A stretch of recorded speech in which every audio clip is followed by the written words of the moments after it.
I am Violator, and this is day 168 of Spawn Year. What are you doing? I don't know.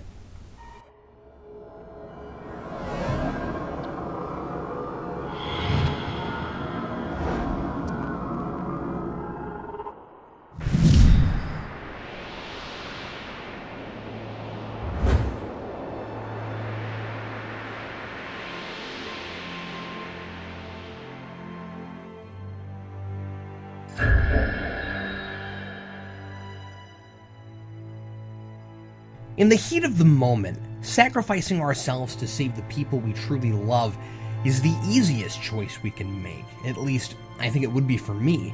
I think it would be for anyone with a heart and a conscience. Al Simmons was willing to sacrifice his soul in that split seconds he had to sign Malbolge's figurative dotted line just to see his wife again.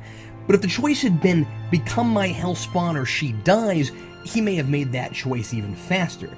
Come to think of it, that basically was the deal upon his second trip to hell, which is why he accepted the visage of death and all that hoo-ha.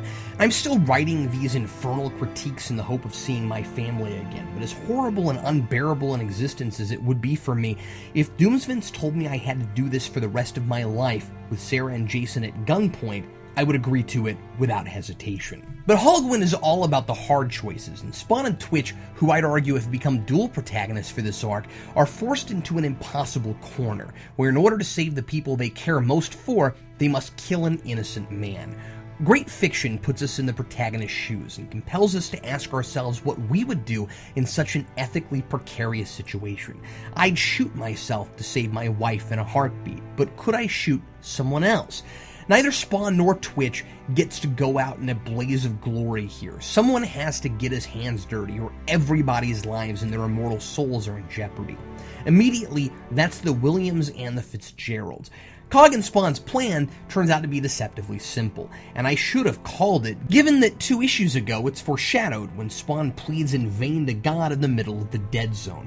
Spawn lures Kincaid, now in an innocent and good cop's body, into the dead zone where he's trapped there. I don't know how Cog knows killing Officer Rafferty won't just release Kincaid into the ether where he can possess someone else, or why his soul can't just come right back from hell, assuming that's where it went, we're not told, to finish what it started, but never mind the celestial details.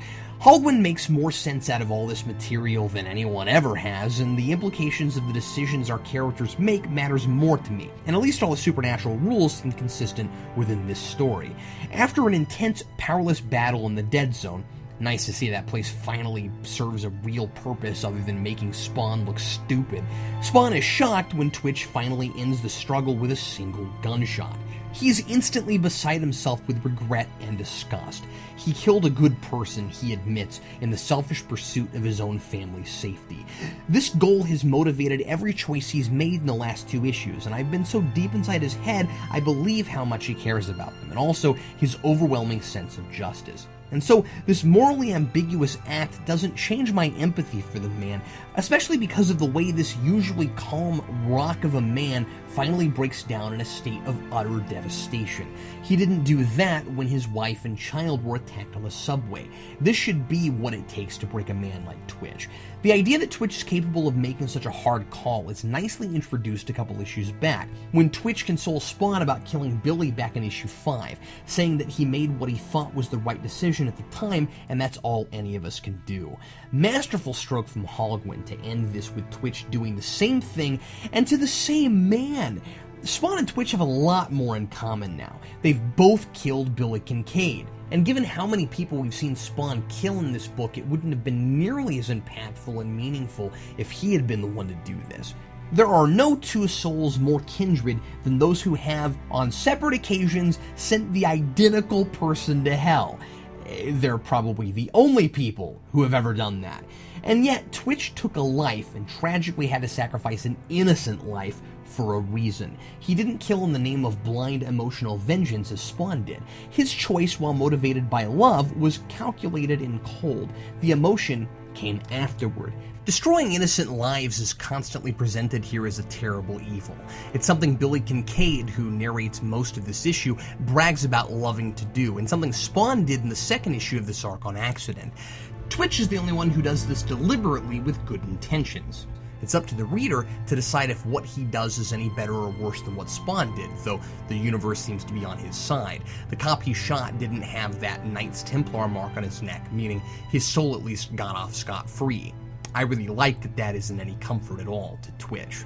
By the end, Twitch's wife comes back to him, though we know that won't last long. Sam and Twitch #1 is advertised in the back, is coming out next month. So there's still a clear line separating these two men. Twitch has not become Spawn in this story, but in the course of it, they've both learned something about the other that's changed them. Spawn, that there are still reasons to be a better man, or maybe just to simply be a man, and Twitch has learned about the impossible moments, the terrible things that must be done to avoid even more terrible things, that Spawn is sometimes made too readily, but that he now knows he's capable of making. I do wish Spawn had come up with a Dead Zone plan on his own instead of needing Cog's help, but at least this time he executed an operation on purpose and wasn't cluelessly dragged around by his Deus Ex Machina of a costume. I also think the ending may have resonated deeper if the possessed cop had been the guy we've seen Sam working with through this arc, and that would have involved him a little more too.